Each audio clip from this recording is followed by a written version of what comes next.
petite vidéo aujourd'hui sur les sorties astrales.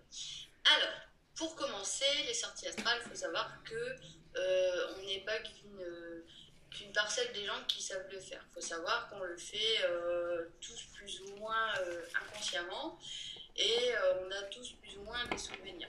Ça, c'est la première chose à savoir. Donc, c'est pas une élite qui sait faire ça. On est d'accord qu'on a tous des capacités et que, voilà, malgré nous, on peut faire des sorties astrales. C'est vrai que ça peut être quelque chose de plutôt amusant, c'est une découverte, c'est particulier, on ressent des choses, on peut voir des choses, etc.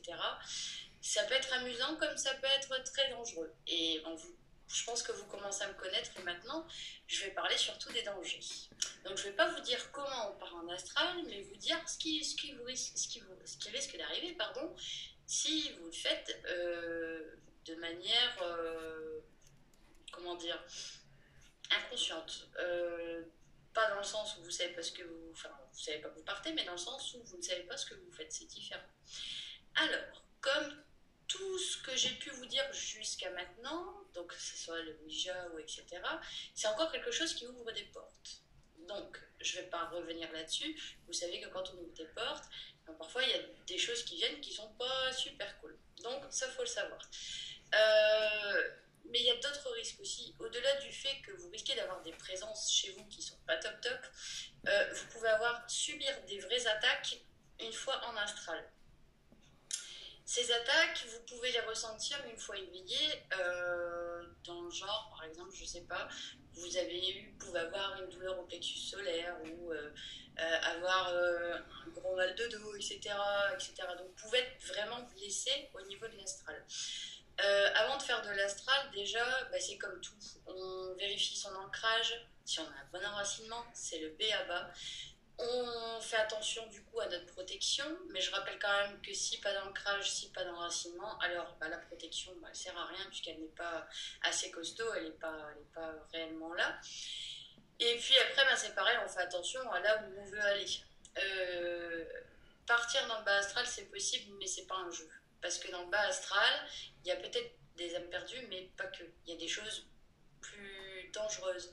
C'est un mot que j'aime pas trop utiliser, mais voilà, des démons, ça existe. Et si vous voulez en trouver, là-bas, allez-y. Et puis, là, je donne pas cher de votre peau, quoi. Vous allez vraiment vous attirer de gros problèmes. Donc, toujours être vigilant, toujours pareil. Tout ce que vous voulez faire, en règle générale, de toute façon, il faut être vigilant. On peut faire. Alors, certains me diront, mais oui, mais moi, je fais des sorties. Mais je ne m'en rends pas compte ou je ne le demande pas, c'est pas grave. Si vous le faites de manière inconsciente, votre âme n'est pas folle non plus. Elle ne va pas se mettre dans le pétrin, dans la mesure où vous-même vous ne voulez pas être dans le pétrin. Enfin, j'ose espérer du moins. Donc il n'y a pas de souci. Par contre, quand vous le faites de façon consciente, c'est là où il faut commencer à se méfier et faire très attention à ce qu'on fait.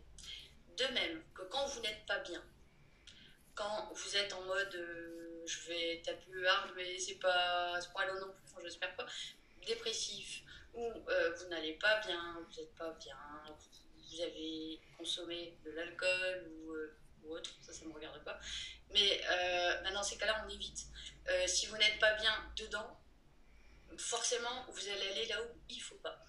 Donc ça, il faut absolument retenir. Donc ne faites pas ça à la légère, c'est pas un jeu, c'est comme plein de choses, même si faut avouer que c'est quand même assez particulier, c'est quelque chose qui peut être très bien, qui peut être une belle expérience.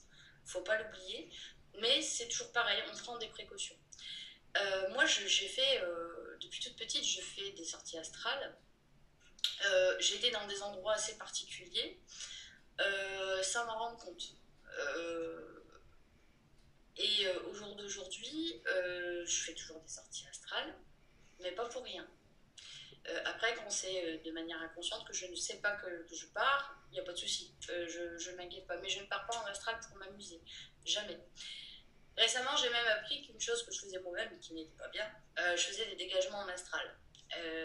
Grave erreur, parce que j'étais un peu dans la toute puissance et après le retour, on l'a. Et après, on a des attaques, on se dit non, je comprends, j'ai des attaques, pourtant je rêve. Eh bien si, j'ai été chercher ma misère en astral. Donc attention à vous, l'astral n'est pas un jeu, ça peut être une belle expérience dans la mesure où on se renseigne correctement, on s'assure qu'on est en capacité de le faire, que ce soit bien au niveau mental que physique. Il ne faut pas être super fatigué pour faire ça non plus.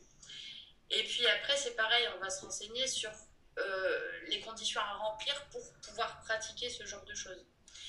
Donc, toujours pareil, je ne vais pas vous dire, allez-y, faites de l'astral. Non, non, non, non, je vais vous dire, vous pouvez faire de l'astral, mais attention, il faut faire super attention à ça. Donc voilà, qu'est-ce que je peux vous dire de plus concernant l'astral? Ouais, moi aussi j'ai vécu des belles choses, hein, faut pas, je veux pas dramatiser les choses, je veux pas vous faire peur non plus.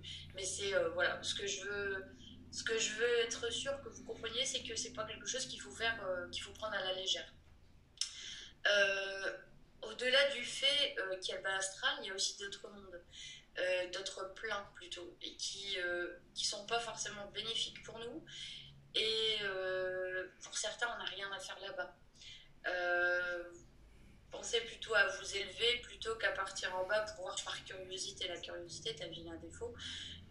Ben, là encore plus, j'ai envie de dire. Donc faites surtout bien attention à ça. Ne faites pas de mauvaises pratiques. Assurez-vous de votre enracinement, de votre ancrage. Donc je vous ramène à une autre vidéo que j'ai fait il y a quelques temps maintenant. Donc voilà, il y a des vérifs à faire. On ne peut pas faire ça comme ça. C'est pas voilà. Puis surtout un but. À la limite, ce que vous pouvez faire, c'est-à-dire voilà, moi je veux partir en astral, mais je veux faire quelque chose de bien et pas me mettre en danger. Alors ce que vous pouvez faire, ce que moi je fais parfois, pourquoi pas aller faire un soin des dauphins, des animaux, pourquoi pas. Mais après pareil, on n'y va pas tout seul, on essaye de se protéger un max, on a des totems, on a des guides, on a des anges gardiens, on a tout ça, tout dépend de la personne, de vos croyances, etc. Ben, utilisez-les, faites pas tout seul non plus. Voilà, je pense que je vous ai à peu près tout dit sur les mises en garde que je pouvais vous faire par rapport au voyage astral. Peut-être qu'un jour, je vous expliquerai comment on fait, mais ça ne sera pas tout de suite. Après, À vous de voir et de comprendre.